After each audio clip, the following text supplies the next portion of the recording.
सुनते रहिए श्री दत्त पुराण कथा, जो वासुदेवानंद सरस्वती जी द्वारा कृत है। भक्ति के मार्ग पर चलते रहिए और प्रभु गुण गाते रहिए। बोलिए दत्तात्रेय भगवान की जय हो।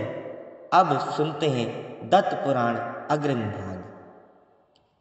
ऋषि शांडिल्य कहते हैं, जो सभी प्रकार की उपाधियों से मुक्त होकर अपने स्वस्वरूप में स्थित हो जाता है, वह सच्चिदानंद को प्राप्त कर लेता है। किंतु जो भक्ति से रहित होकर मन के वश में रहते हैं, उनके लिए यह शरीर दुखदायी हो जाता है। हे यतिवर, जो सम, विषम, घृणा और दोष आदि से परे रहकर सभी के प्रति समदृष्टि से व्यवहार करता है, वह सच्चे अर्थों में योगारूढ़ कहलाता है। ऐसा महापुरुष प्रकृति के आनंद से परे, इंद्रियों के परे स्थित ब्रह्म ज्ञान में पूर्ण संतोष प्राप्त कर लेता है।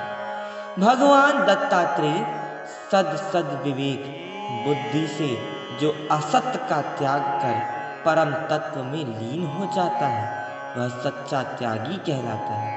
इस प्रकार जो निष्कलंक निर्मल चित्त वाला होता है, वह न तो माया के आवरण से प्रभावित होता है और न ही विक्षेप शक्ति से विचलित होता है। वह निरंतर उत्कृष्ट योगारूढ़ स्थिति में स्थित रहता है। हे भगवान दत्तात्रेय, आप मोह को पास नहीं आने देते। आप अजन्मा हैं, इसीलिए मृत्यु का कोई भय नहीं है। आप ही मृत्यु को जीतने वाले महामृत्युंजय हैं। हे भक्तवत्सल, कृपा कर हमें भी उस श्रेष्ठ पद के योग्य बनाइए। हमें भी यति श्रेष्ठ बनाकर हमारी इंद्रियों का नियंत्रण कराइए और हमें कैवल्य पद का अधिकारी बनाइए। आपके निरंतर स्मरण से मन में अजपा जप की भावना उत्पन्न होती है। वेद त्रय के अध्ययन से भक्त को विनय एवं शक्ति प्राप्त होती है। करुणा से परिपूर्ण भगवान दत्तात्रेय की भक्ति से ही विनय को बल प्राप्त होता है और उनके अनुग्रह से ही भक्त उनकी कृपा के अधिकारी बनते हैं। श्री दत्त भगवान की प्रेरणा से उनके महात्म्य का गान करने के लिए जो उत्साहित हुए, उनमें ऋषि शांडिल्य भी हैं। वे ब्रह्म ऋषि पद पर प्रतिष्ठित हैं, महान मुनियों में गिने जाते हैं और वेद एवं वेदांगों में पूर्ण निपुण हैं। उन्होंने अपने आश्रमोचित कर्तव्यों का निर्वाह करते हुए लोक कल्याण के लिए भक्ति साधना की। भगवान दत्तात्रेय के चरण कमलों में स्थान प्राप्त करने के लिए दोनों प्रकार के वैराग्य को समान महत्व दिया गया है। पहला, गृहस्थाश्रम में रहकर निष्काम भाव से समाज की उन्नति के लिए कार्य करना, और दूसरा, व्रत, साधना एवं योग का मार्ग अपनाकर योगी बनना। जो गुरु के समीप रहकर उनकी सेवा करता है और विनय भाव से ज्ञान प्राप्त करता है, वही अंततः वांगमान सातीत परब्रह्म साक्षात्कार का अधिकारी बनता है।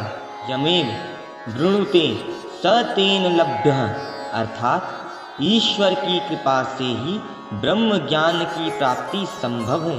अन्य सभी साधन मात्र सहायक होते हैं और निष्काम भक्ति के पथ पर स्थिरता प्रदान करते हैं। हे यति श्रेष्ठ शांडिल्य, अब आप महर्षि अथर्व के पास पहुंचकर उन्हें प्रणाम करें और निवेदन करें।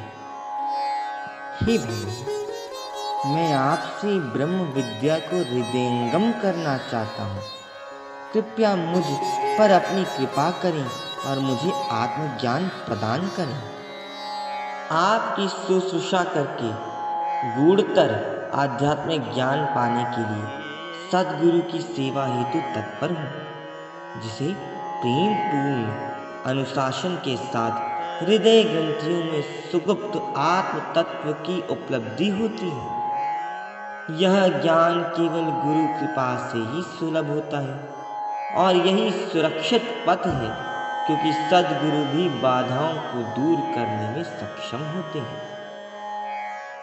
इस प्रकार विनीत भाव से शिष्य ने सद्गुरु अथर्व ऋषि से प्रश्न किया। तब उनकी जिज्ञासा स्पष्ट थी।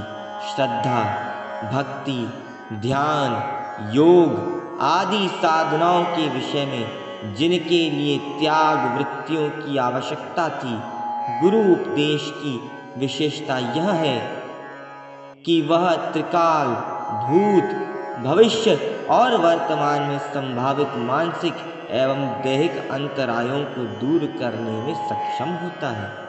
गुरु हमेशा आध्यात्मिक उन्नति में साक्षी भाव से विद्यमान रहते हैं। सद्गुरु की कृपा से अविकारी तत्व के सत्य स्वरूप अनंत ज्ञानमय आत्म तत्व का बोध संभव होता है। जागृत अवस्था में तथा स्वप्न अवस्था में इंद्रियों से प्राप्त जानकारी स्मृति या प्रत्यक्ष अनुभव द्वारा जानी जाती है। सुषुप्त अवस्था में तमोगुण का प्रधान होने के कारण इंद्रियों से भिन्न होते हुए भी स्मृति का विषय नहीं बनता, किंतु उसका कारण अवश्य रहता है। परंतु तुरीय अवस्था में प्रत्यक्ष एवं अनुमान से भिन्न अतीन्द्रिय अनुभव ही ज्ञान स्वरूप हो जाता है। ईश्वर व्यापक और अनंत स्वरूप है। वह देश, काल या रूप से व्याप्त नहीं होता। यह सभी तत्व ईश्वर के अधीन माया द्वारा विक्षेप शक्ति से भासमान होते हैं। समाधि में ज्ञाता, ज्ञेय और ज्ञान, ध्यान, ध्याता तथा ध्यान से ये सभी एक रूप हो जाते हैं, जिससे उनमें पृथक ज्ञान नहीं रह जाता, केवल ज्ञान की अनुभूति शेष रहती है। उपनिषदों तथा वैदिक साहित्यों में ब्रह्म को सत्य, अनंत और ज्ञान स्वरूप माना गया है। वह एकमेव अद्वितीय तथा भेद रहित बताया गया है। परंतु जब ब्रह्म एकमेव अद्वितीय है, तो प्रकृति, अव्यक्त, माया आदि का आविर्भाव कहाँ से और कैसे हुआ? यह प्रश्न स्वाभाविक रूप से उत्पन्न होता है। आगे सुनने के लिए बने रहिए हमारे साथ और सुनते रहिए श्री दत्त पुराण कथा, जो श्री वासुदेवानंद सरस्वती जी द्वारा कृत है। बोलिए श्री दत्तात्रेय भगवान की जय हो।